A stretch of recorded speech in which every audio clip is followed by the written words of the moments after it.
You know, looking back 1 year ago when we were talking about Harry's memoirs coming out and, well, all that he could have been saying about the royal family, I think we never thought that we would see the light of day when we will hear this. My penis was oscillating between extremely sensitive and borderline traumatized. The last place I wanted to be was Frostnipistan. I'd been trying some home remedies, including one recommended by a friend. She'd urged me to apply Elizabeth Arden cream. My mum used that on her lips. You want me to put that on my todger? It works, Harry, trust me. I found a tube, and the minute I opened it, the smell transported me through time. I felt as if my mother was right there in the room.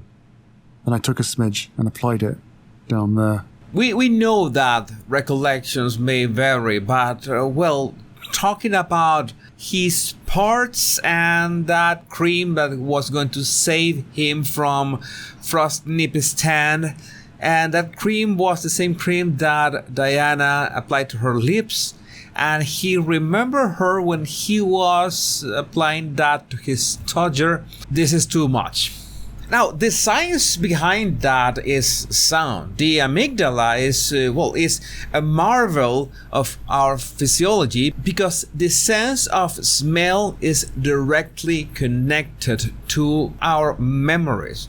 And if we smell something that is tied to a memory, even 30 years ago, 40 years ago, and we have never gone through that memory again since then, but that is connected to a very particular smell, and we happen to smell that again, we are going to transport ourselves immediately, instantly to that moment. That's how it happened. It's interesting, that phenomenon, but it works that way. But you can understand that Harry's memoirs, that book called Spare, has triggered so many reactions all over the internet, including, but not limited to, memes and jokes such as Max Weiss talk about a member of the royal family, pun intended. I mean, I'm about to throw in the towel. This is where I draw the line. This is way too much for any sane person to try to make sense of what these two are trying to achieve in any way. I'm about to quit with this because no, this is. Do you want to believe that he wanted to send some kind of message? But what kind of message will he be sending with this combination of Freudian and Proustian nightmare? And thanks to Farkle Family Wars, who pointed out that please note it was a she that recommended it and said, trust me, Harry, it works. So the she had a frozen penis? But you know what? I don't want to know. I don't want to know the answer to that. I don't want to even ask the question. Why would anybody be interested in that? That is insane. Left at London, Prince Harry applying cream to his penis. Yeah, just like Ratatouille, the villain of the movie, his transport thanks to the taste of the food. And by the way, you know that smell and taste are basically the same sense. Sometimes one has slivers of sanity, just like my good friend Joshua Lisek, the ghostwriter, who says, Harry's only saving grace is that it was written by a novelist. What do novelists write? Fiction. How much of this is fiction? And by the way, J.R. Moringer himself shared this, I don't know, like a cryptic message about Harry's memoirs. Whatever the cause, my memory is my memory. It does what it does, gathers and curates as it sees fit. And there's just as much truth in what I remember and how I remember it as there is in so-called objective facts. Things like chronology and cause and effect are often just fables we tell ourselves about the past. Harry, the Duke of Sussex, Prince Spare. Princess Spare, well, whatever. So does it mean that Harry's memoirs are mixed with fiction, with things that never happened that were put in there just for shock value. I'm really beginning to think that these two, Meghan and Harry, are trying to play us onto, well, appearing in the media in any way possible, controlling their appearance. But right now, they could not go back. They can't go back to having a sane or legit project. Because they, with this first book of a series of 4 books that Harry's gonna write, they have proven that they don't care about reality anymore or about what is common sense anymore. They are all out to make noise, any kind of noise. And I'm getting tired of it. Thank God the memes are always worth it. And not only the memes, but also, well, some public service announcements that are on point. Particular income, just as a general message to men. We don't find your penis fascinating. Like, we don't want to read about it, hear about it, learn about it. Unless you're with your wife or doctor, keep it to yourself. Oh God, says Lisa Jane. What did he say? No, don't tell me. Oh, go on then, but be quick. He talks about how he's circumcised, and then he talks about how it got frostbitten and how he thought of his mom while rubbing cream on it. Really gross imagery and kinda too much information for a Brit. Thought the British aristocracy were reserved and private. But I don't think that Harry fits that description. He is unique.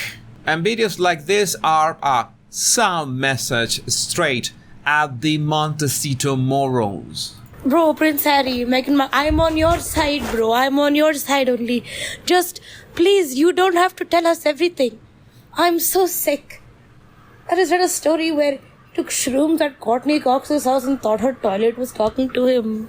Please, bro, just let us know 10% less about your life. You're correct. You are correct only. Please stop. John Smith, this may be the one time an audiobook is worth over the physical copy. Man needs to dial it back a bit. Alistair Ryder, Freudian and Proustian all at once. Impressive work. Mommy, you know how many people that book had to go through before they released it? And no one stopped and said, maybe we should exclude this part. Mitorg, oh dear, the cream is going to be known as Elizabeth Harden now. And yes, these are the insights that I like. Sue Krause, anyone who doubts that Harry is a deeply troubled man can be in no doubt once they have heard this. He is a 40-year-old man with a 13-year-old mind. Is sick. Skippy, he's a 40-year-old man with a 13-year-old mind who appears to have no boundaries and now living with 2 small children in his care, allegedly still doing drugs. One can't help but think that if this were anyone else, child services will be at the door. And talking about the kids, Michelle, Chica Sueca, this is going to be available until the end of time. He really wants his kids to hear this? If he's traumatized by his mother's death, how disturbing will this be to them? And even Seth Meyers had something to say. Prince Harry has finally broken his silence. Back in my day. Back in my day, Prince Harry wasn't breaking his silence with a bombshell book about the royal family fiddlestick. Back in my day, Prince Harry was breaking his silence with an Oprah interview, and then he broke his silence with a multi-part Netflix documentary, and the other day he broke his silence on 60 Minutes. In fact, as far back as anyone can remember, Prince Harry has been out there somewhere breaking his silence, and I personally wish him the best. I hope he continues to live a long, healthy life with his wife Meghan, living in privacy, except to come out and break their silence 2 times a month until the end of time. Hey, it's their silence. What do I care if they break it?